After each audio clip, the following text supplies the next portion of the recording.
আহলে রাসূল শের আলীর ফুল ঘুমিয়ে গেছে জমিনে, শহীদ করিল দুশমনে। কথাগুলো ভালো করে শোনে। আহলে রাসূল শেরে আলীর ফুল ঘুমিয়ে গেছে জমিনে, শহীদ করিল দুশমনে।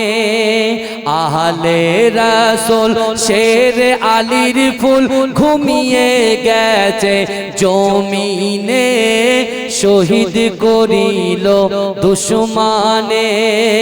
ইমাম হোসেন শহীদ হলো কারবালার ওই জামিনে, শহীদ করিল দুশমনে।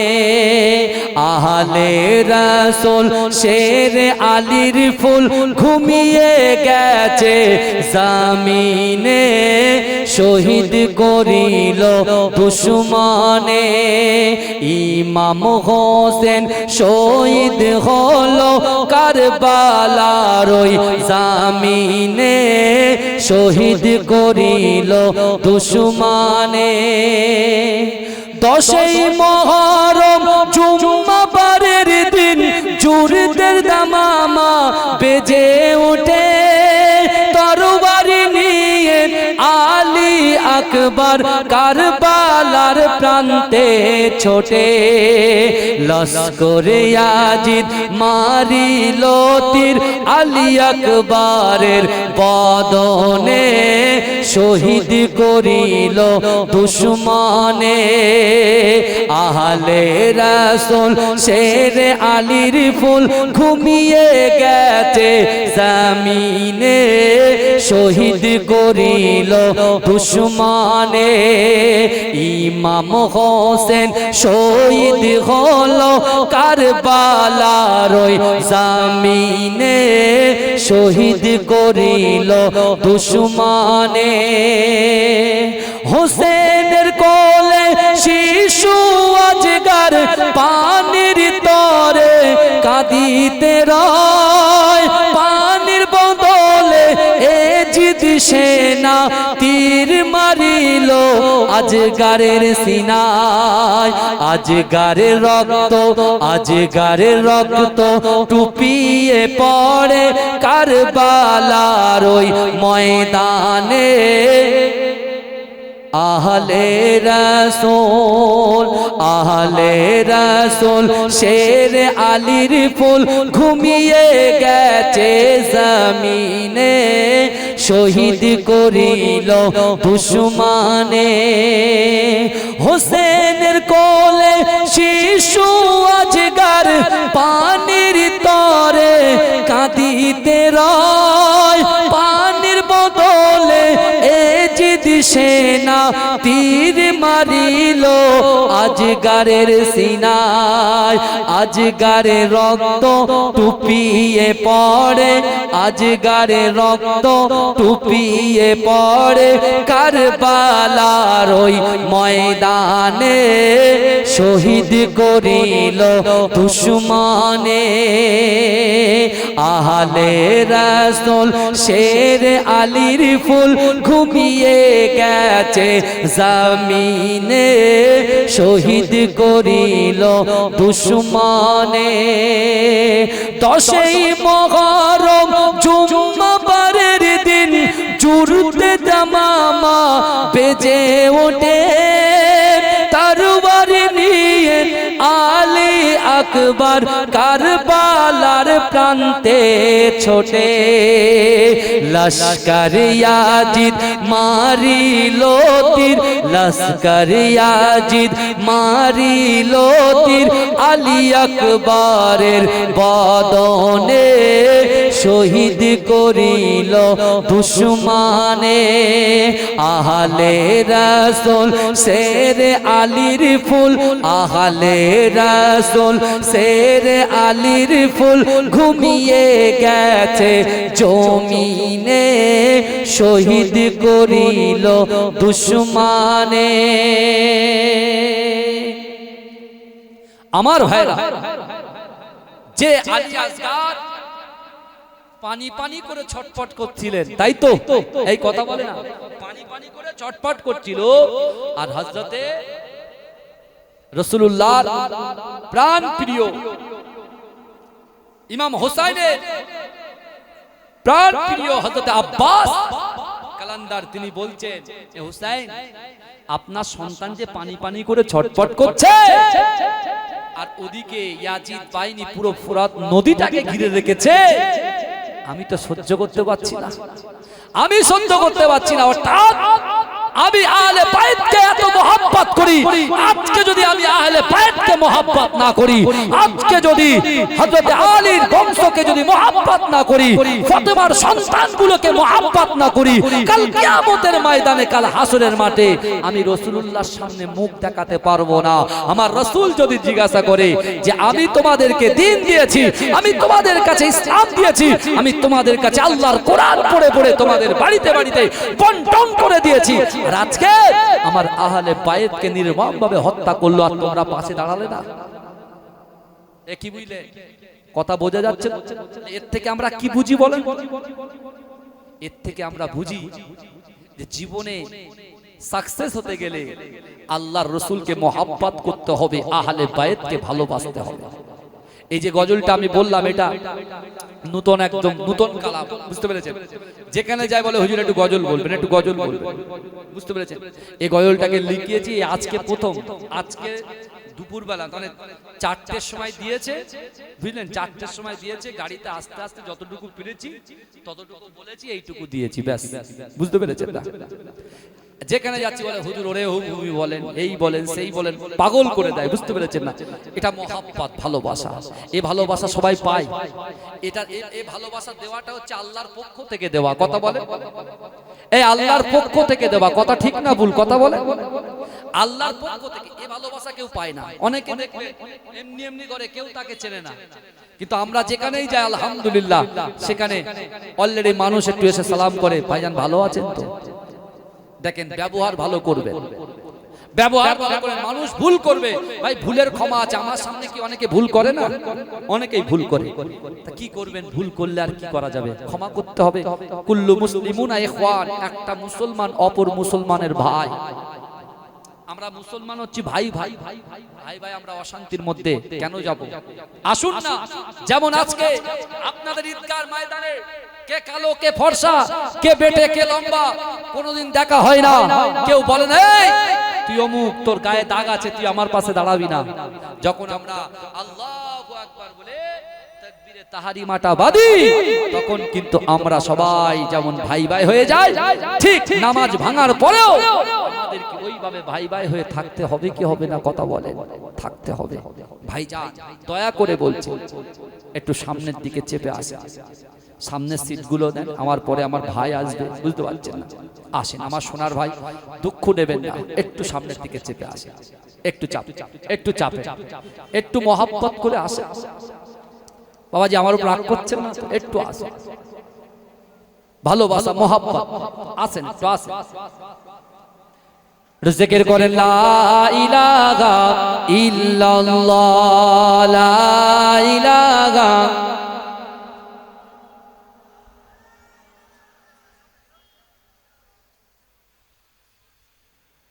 আল্লাহুম্মা সাল্লি আলা, জায়গা তৈরি করেন, মাশাআল্লাহ তৈরি করেন।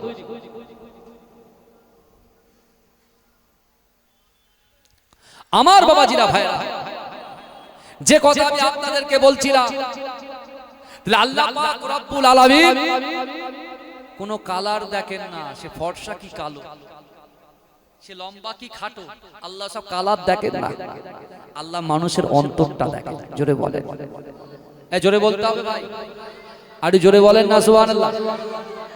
বুঝতে পেরেছে? আজকাল গজল বলতে গেলে আবার কপিরাইট মারছে, তাই না? হ্যাঁ, ওরেও ভূমি যে গেয়েছে ভাই, ওরেও ভূমিটা যে গেয়েছে তার থেকে আমার ফেমাস আরো বেশি বেশি, মানে কত মিলিয়ন, 16-17 মিলিয়ন হয়েছে, বুঝতে পেরেছেন? তারা কি করছে, গজলটা গাওয়ার জন্য সেটাতেও মারছে। আমি তখন কি করলাম, আবার অন্য একটা গজল ওই সুরে লাগালাম, ওই সুরে গজলটা দিলে আবার সুরেও মারছে।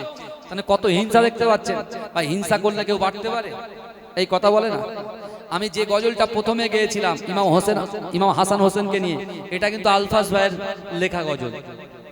তারা গজল লেখে, এবার কিছু করার নেই। মানুষ বলছে কত গজল মুখস্থ করবো ভাই, অনেক সময় মোবাইল নিয়ে দেখি তো, বুঝলেন, বাঁকুড়া বীরভূমে যখন যাই, হুজুর গজলটা যখন বলি রাসূলুল্লাহর মহব্বতে হবে, কিন্তু আমি চিন্তা করলাম যে না, এভাবে হবে না। বুঝতে পেরেছেন? এই সুর টুর গুলো একই সুর ঠিক আছে, কিন্তু সুরেও যে কপিরাইট যখন মারছে, আমি তখন কি করলাম, আমি বললাম ভাই গজল লেখা শুরু করো, তারপর যায় হবে। তাহলে মোটামুটি এই গজলটা গাইলাম, এরা বলতে পারবে ঠিক আছে তো নাকি? হ্যাঁ, না অসুবিধা আছে? এই আজকের 2 ঘন্টার মধ্যে জিনিসটাকে একটু বললাম, বুঝতে পেরেছেন না? একটু চেষ্টা করলাম বলার, কিন্তু আমার ভাইরা আজকে এখান থেকে আমরা কি শিখবো? শুধু গজল শুনে বাড়ি চলে যাবো যে রাকিবুল ভাই এসছে বিশাল গজল গেয়েছে? না, এখান থেকে শিখতে হবে মা খাদিজা কিন্তু কবরের কথা চিন্তা করেছে। কটা ওসিয়াত করেছে মনে আছে তো? শুনবেন তো নাকি? হ্যাঁ। আর দ্বিতীয় নম্বর, বেলাল কাবা শরীফ তওয়াফ করতে গেছে, হুমকি দিয়েছে কে? ভাই দুনিয়াতে চলতে গেলে অনেক হুমকি চুমকি অনেক কিছু হবে, অনেক কিছু হবে। আপনি সেই শুরু ইসলাম থেকে আর কিয়ামত পর্যন্ত আপনি ভালো করে হাদিস কোরআন সার্চ করুন, এক একটা বাচ্চা আছে, এক একটা বাচ্চা চমকেছে আর ধমকেছে, কিন্তু ভবিষ্যতে তারা নিশ্চিহ্ন হয়ে গেছে, তাদের কথা আর কেউ বলে না। এই ইয়াজিদকে কতল করেছে, বুঝতে পেরেছেন? ইয়াজিদকে যে কতল করেছে মুক্তা সাকাফি, বুঝতে পেরেছেন? ইবনে জিয়াদকে যে কতল করেছে, এখন কথা বলেন, ইমাম হাসান হুসাইন হুজুর, হযরত কাসেম হুজুর, আলী আকবর হুজুর, আলী আসগর হুজুর শহীদ হয়ে গেছে, আর ইবনে জিয়াদ ইয়াজিদের কথা কেউ বলে? এই কথা বলেন, ইয়াজিদের কথা কেউ বলে? বলে না। কথা কার কথা বলে? কাসেম হুজুরের কথা বলে। কাসেম হুজুর কে ছিলেন? ইমাম হাসান হুজুরের ছেলে ছিলেন। আলী আসগর কে ছিলেন? ইমাম হুসাইন হুজুরের ছেলে ছিলেন। বুঝতে পারছেন না? তাদের কথা মনে করছেন, কারণ তারা পৃথিবীতে নজির সৃষ্টি করে গেছে, তাদের জন্য আমরা ঈমানের স্বাদ পেয়েছি। ইসলাম জিন্দা হোতা হে হর কারবালা কি বাত, বলে কি বলে না মানুষ? এই কথা বলে। আজকে যদি ইমাম হোসেন হুজুর বাতিলের সঙ্গে হাত মিলিয়ে ফেলতো, তাহলে মাথায় টুপিটাও আমাদের থাকতো বলে আমার মনে হয় না। বুঝতে পারছেন না? কিন্তু আমার ভাই জানেরা, এ নবী পাকের উম্মত উম্মতিরা, এ নবীর দেওয়ানারা, একটু ভালো করে বোঝার চেষ্টা করে। আম্মা জান খাদিজা রাদিয়াল্লাহু তাআলা আনহা ইন্তেকাল হয়ে যাওয়ার পরে আমার বিশ্ব নবী রাসূলুল্লাহ সাল্লাল্লাহু আলাইহি ওয়াসাল্লাম নিজের গায়ের জুব্বাটা খুলে কাপড় হিসাবে আম্মা জানের গায়ে পরিয়ে দিলেন। এ যুবকেরা, এ নবী পাকের উম্মত উম্মতিরা, বিশ্ব নবী রাসূলুল্লাহ সাল্লাল্লাহু আলাইহি ওয়াসাল্লাম আম্মা জান খাদিজাতুল কুবরা রাদিয়াল্লাহু তাআলা আনহার লাশ মোবারকটা আমার রাসূলুল্লাহ নিজে হাতে কবরে দাফন করে দিলেন। কিন্তু যুবকেরা, বড় আশ্চর্যের বিষয় হলো বিশ্ব নবী রাসূলুল্লাহ সাল্লাল্লাহু আলাইহি ওয়াসাল্লাম যখন আম্মা জান খাদিজাতুল কুবরা রাদিয়াল্লাহু তাআলা আনহার লাশটাকে যখন কবরে শায়িত করলো, ও যুবকেরা, একটা মানুষ যখন মাইয়েত হয়ে যায় তার মাথাটা কোন দিকে থাকে? কথা বলেন, এই মুখটা কথা বলেন, কিবলা দিকে। একটা মানুষ যখন ইন্তেকাল হয়ে যায় তার মুখটা কোন দিকে থাকে? কথা বলে না, কিবলার দিকে থাকে। যে যত বড়ই গুনাহগার খাতাকার সিয়াকার হোক না কেন, ভালো করে বোঝে।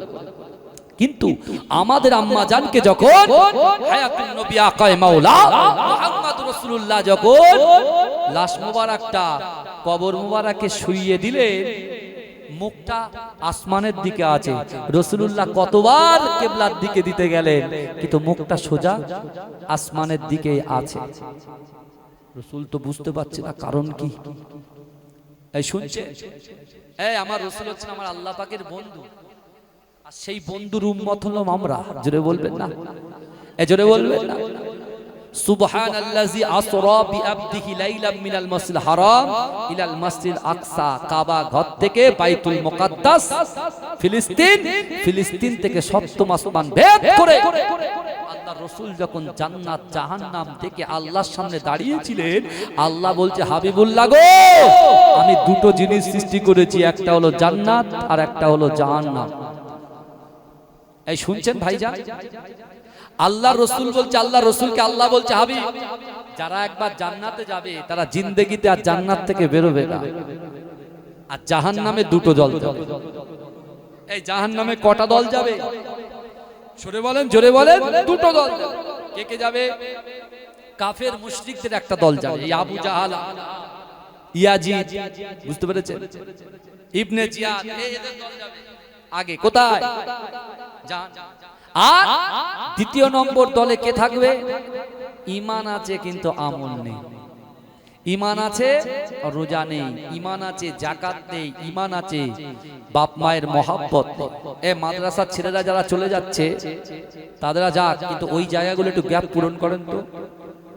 এই ফাঁকিবাজি চলবে না, মাদ্রাসার ছেলেদেরকে দিয়ে গ্যাপ পূরণ করে আপনারা মনে করছে প্রচুর লোক চলে এসছে, হবে না। বুঝতে পেরেছেন? মাদ্রাসার একটা নিয়ম কানুন আছে, ওরা সারাক্ষণ বসে থাকতে পারবে না। বুঝতে পেরেছেন? আমরাও যখন খারিজি মাদ্রাসা, আমরা তেতুলিয়া, আবু জাফরিয়া, সিদ্দিকিয়া, খারিজিয়া মাদ্রাসায় পড়েছি, তাই তো? এটা বুঝতে পেরেছেন না? আমার ভাইরা, ওরা চলে যাবে, ওদের জায়গাগুলো স্থান পরিবর্তন আর কি পূরণ করেন তো। চলে আসেন এদিকে, কিছু কিছু পিছনের থেকে চলে আসেন, তাড়াতাড়ি চলে আসেন। বারবার ওটা উঠি করলে আলোচনায় সমস্যা হয়। বুঝতে পেরেছেন না? জিকির করেন লা ইলাহা ইল্লাল্লাহ, লা ইলাহা ইল্লাল্লাহ।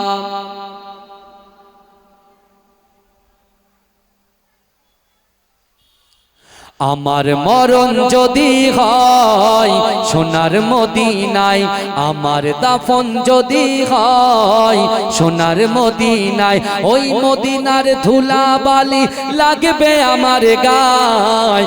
আমার মরণ যদি হয় সোনার মদিনায়। এ জোরে বলবেন না? জোরে হবে না সুবহানাল্লাহ? নারে তাকবীর। আমার মরণ যদি হয় সোনার মদিনায়, আমার দাফন যদি হয় সোনার মদিনায়, ওই মদিনার ধুলা বালি লাগবে আমার গায়। আমার মরণ যদি হয় সোনার মদিনায়,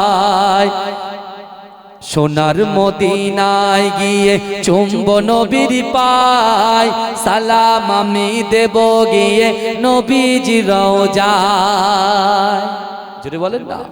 কত হাজি কেঁদে কেঁদে বলে দয়াময়, মওত আমার হয় যেন নবী যে তার সুপারিশ পেলে পরে, তার সুপারিশ পেলে পরে জান্নাত নসিব হয়। আমার মরণ যদি হয় সোনার মদিনায়, আমার দাফন যদি হয় সোনার মদিনায়, ওই মদিনার ধুলা বালি লাগবে আমার গায়।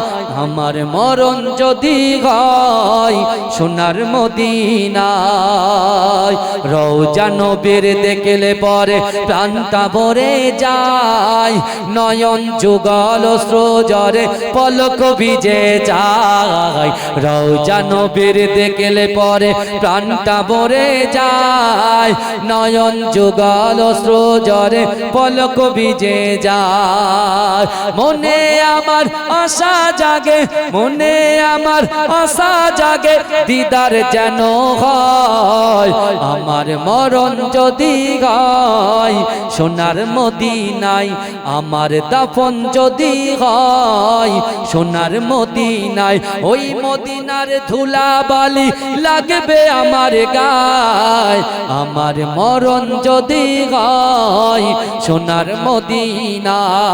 যায় সোনার মদিনায় গিয়ে চুম্ব নবীর পায় সালাম আমি দেব গিয়ে নবীর রওজায় নিরালায় থাকিব ওই দিন নিরালায় থাকিব ওই দিন খোদারি কাবায় আমার মরণ যদি হয় সোনার মদিনায় আল্লাহুম্মা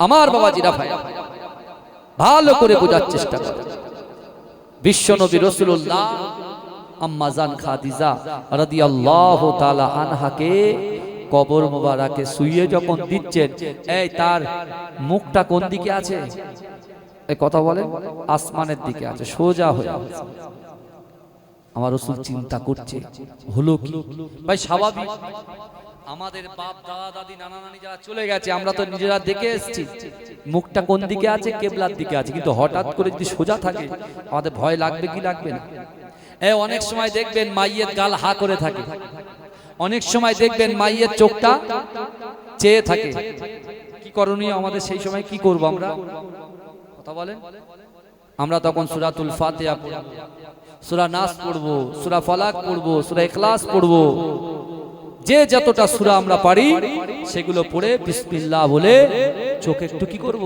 এইভাবে আমরা মাসাহ করব অর্থাৎ এইভাবে আমরা হাতটা চোখের উপরে এরকম ভাবে ঘষে দেব দেখবেন আস্তে আস্তে কি হয়ে যায় ছোট অনেকে মুখ বেঁধে রাখে রাখবেন না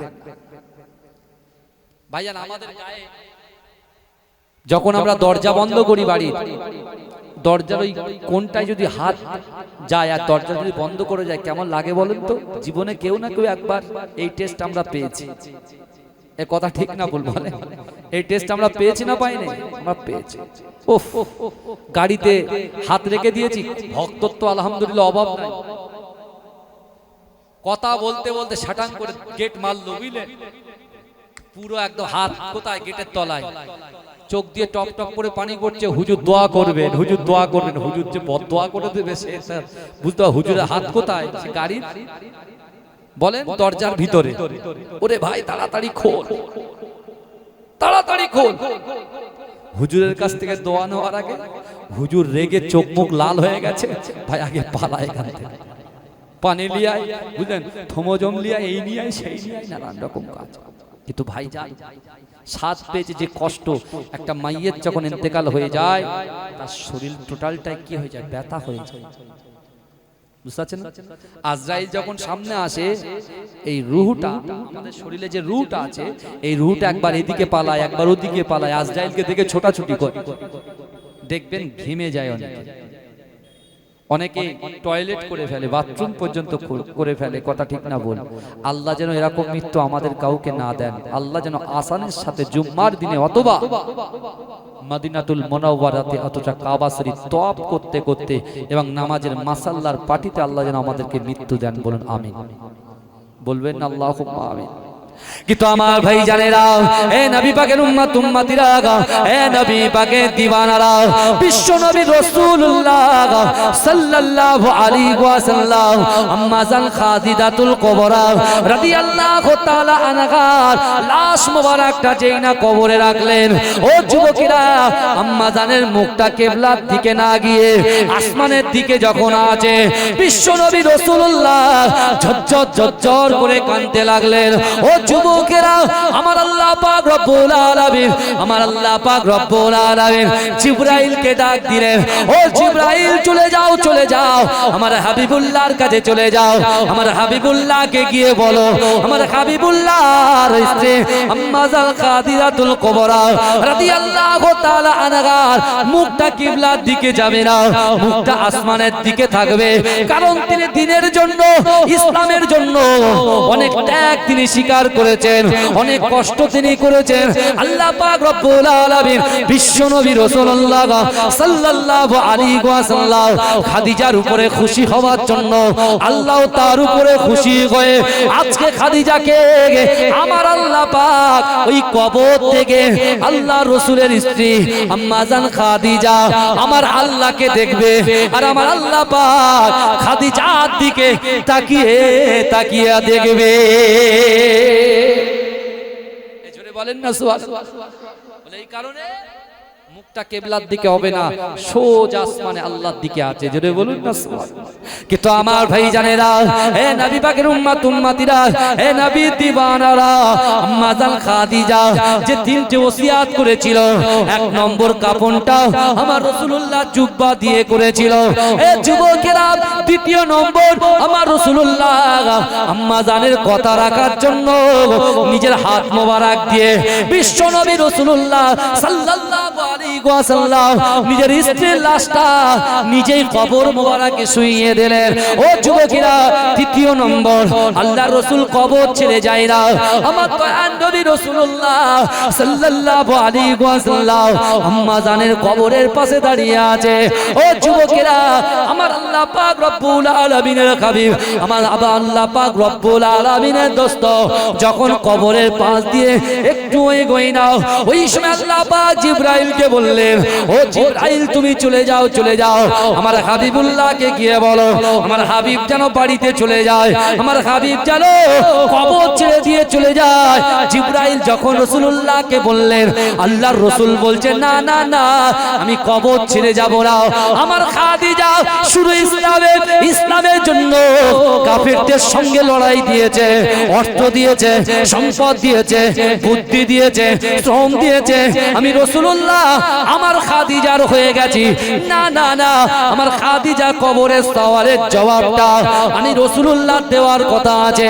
ও যুবকেরা, ওই সময় জিবরাইল এসে বললেন, ও আল্লাহর রাসূল, না না না, আপনি চলে যান, চলে যান, আপনার খাদিজার কবরের সওয়ালের জবাবটা আমার আল্লাহ পাক নিজেই দিয়ে দিয়েছে।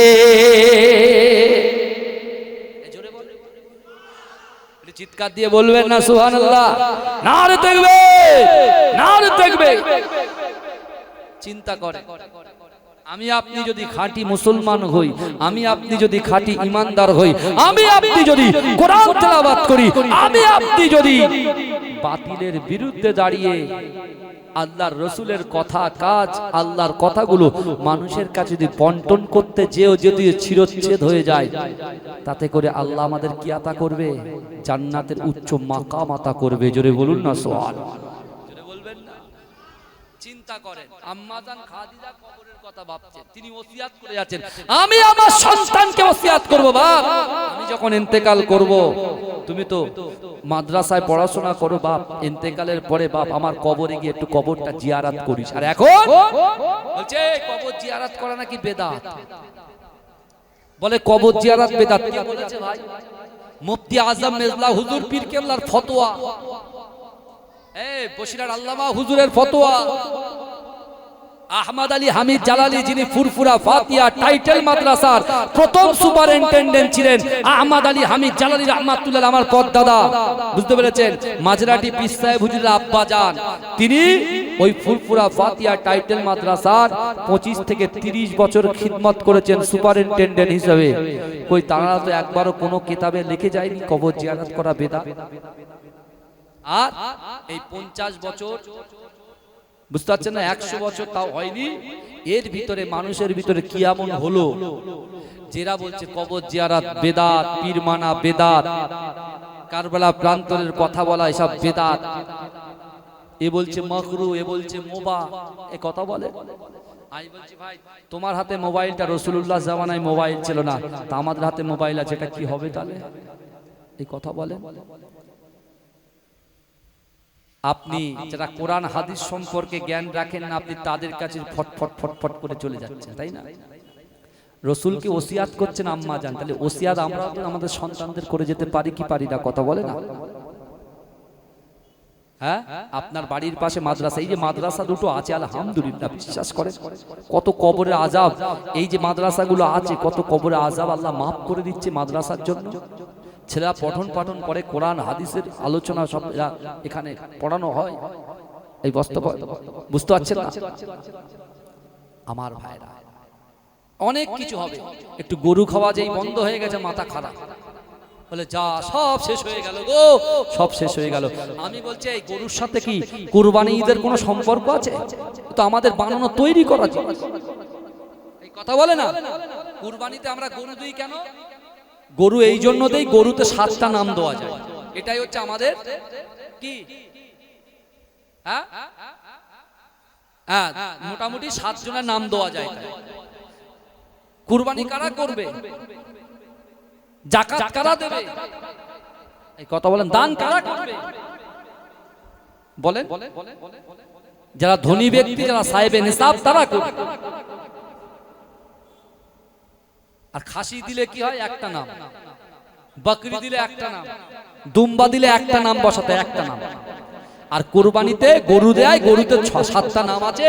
এ বাচ্চা সারাদিন মাঠে খেটে খেটে, মাঠে কেটে কেটে হকারি করে, চা বেচে এই দিক সেদিক করে, ওর মনে একটু ইচ্ছা কুরবানি ওয়াজিব, আমি একটু দেব, তাই তার না দেওয়ার সে কি করে 2500 টাকা দিয়ে একটা কি নিয়ে না, শিয়ার নিয়ে। কিন্তু ভাইজান, আমি আপনাকে প্রথমেই বলেছি ধৈর্য সবর ইমানের অঙ্গ, সবর করতে হবে। আমি বিরোধিতা করছি না, আমি সরকারের কখনো বিরোধিতা করিনি আর করবো না, আর আমার এসব বলার ইচ্ছাও। আমি পার্টির কথা বলবো তো নামাজের পার্টির কথা বলবো, বুঝতে পারছেন তো?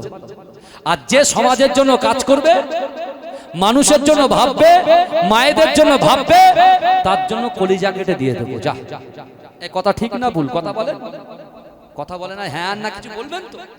হ্যাঁ, যে মানুষের জন্য, মানুষের স্বার্থে কাজ করবে, তার পাশে থাকবেন। কিন্তু আল্লাহ তো একটা বিবেক বলে জিনিস তো আমাদেরকে দিয়েছেন। এই কথা বলে না, বিবেক বলে জিনিস তো দিয়েছে আল্লাহ, তো বুদ্ধি দিয়েছেন। আল্লাহ তো মূর্খ করেননি। আল্লাহ পানিটাকে পানি বলার ক্ষমতা দিয়েছে, আগুনটাকে আগুন বলার ক্ষমতা দিয়েছে। তো কথা বলে এই হ্যাঁ হুজুর, জি হুজুরের জামানা ভাই শেষ হয়ে গেছে। ভাবেন, চিন্তা করেন কোনটা ঠিক আর কোনটা ভুল। যদি ভুল হয়, আপনি ঠিক সময়ের অপেক্ষা করেন। বুঝতে পারছেন না? আমার রাসূল সাল্লাল্লাহু আলাইহি ওয়াসাল্লামকে আল্লাহ পাক বলেননি যে তুমি প্রকাশ্যে নামাজ পড়ো। এই শুরু ইসলামে গোপনে গোপনে নামাজের করা কথা আল্লাহ বলেছেন না বলেননি? কথা বলেন, বলেছে। গোপনে নামাজ পড়ার কথা বলেছে। তারপর আল্লাহ প্রকাশ্যে নামাজ পড়ার কথা বলেছে। কারণ হিকমতের সাথে চলতে হবে, হিকমতের সাথে। এই যারা বলছে কুরবানি চলে গেল, যারা গরু দিয়ে কুরবানি করতেন, আমি আপনাদেরকে বলছি এই মুহররম মাসে, এই মুহররম মাসের 10 তারিখে নবী ইব্রাহিম আলাইহিস সালাতু ওয়াস সালাম আল্লাহর হুকুমকে পালন করতে যে নিজের প্রাণ প্রিয় পুত্র হযরত ইসমাঈলকে যখন মিনা প্রান্ত থেকে যখন কুরবানির জন্য প্রস্তুতি করলেন, এটা তাকবীর দা, নারে তাকবীর, নারে তাকবীর, এই নারে তাকবীর। মাসলাকে মুজাদ্দিদ জামান, মুজাদ্দিদ জামানের